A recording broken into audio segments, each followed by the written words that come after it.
យ៉ាងស្រងចំណាត់លើកដៃពុនរមក្បាញ់ខ្មៅបងសុំមួយឥឡូវហ៊ានអានេះហ្នឹងបានមួយថ្ងៃហើយបត់ហ្នឹងចេះបាន2 ថ្ងៃ2 ថ្ងៃឥឡូវចេះបាន2 ថ្ងៃចេះបត់អីនារីជួលនារីជីជួតោះឥឡូវពុកម៉ែបងប្អូនសូមអញ្ជើញស្ដាប់បទនារីជីជួបាទជំនាញមហោរីកុំប្រកែប្រកាន់អីណាបងប្អូនគាត់ទៅតែរៀនទេហើយថ្ងៃនេះខ្ញុំបាននារីជីជួតែងតួយ៉ាងស្រងចំណាត់លើកដៃពុនរមក្បាញ់ខ្មៅ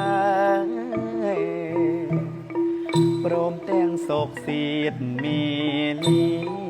រូបឆោមស្រងឥតមានតងត្រង់អង្គណាព្រមតាមរបៀបក្បាញ់ខែមរាពីបុរាណជារបាំមួយស្រស់ចំណានគ្រាន់តែកែកំសាន្តនៅពេលស្រាងស្រានស្រីប្រុងក្រុមប្រានជុំគ្នាលេងសាសគេចិត្តឆ្ងាយគេតែងមានក្តីសងសាអំពីដំណើរក្បាច់ខ្មៅ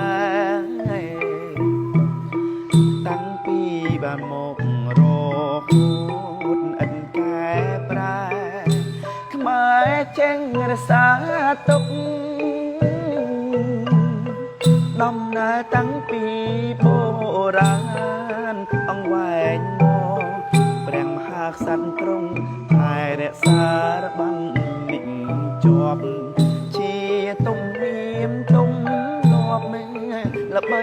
សាយសំលើភូមិដែលគេតែងសរសើ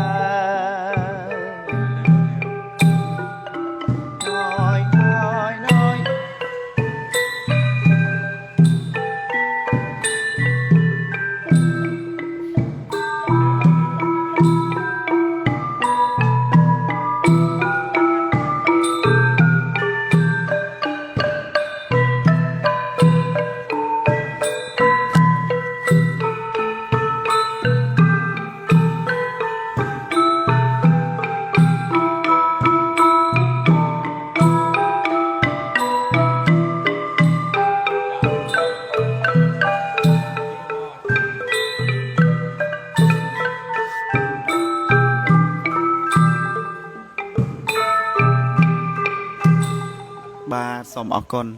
ហើយសូមសួរតិចលេងមិញភ័យអត់ភ័យភ័យប៉ុណ្ណឹងព្រោះប៉ុណ្ណឹងចាំមកអត់ភ័យតែមិញចង់បាត់មិញរៀងបញ្ញាប់តិចណាបញ្ញាប់ចាប់តិចមែនទេបញ្ញាប់ចាប់ហ្នឹងហើយអរគុណពុកម៉ែបងប្អូនហើយខ្ញុំមានតែប៉ុណ្្នឹងទេហើយថ្ងៃនេះខ្ញុំសប្បាយចិត្តដែលបានមក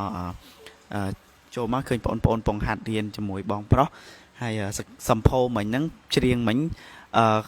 លឺលោកគ្រូថាឲ្យលេងតិចតិចស្ងាត់មែនស្ងាត់ឆឹងហ្មងមិញអត់លឺចង្វាក់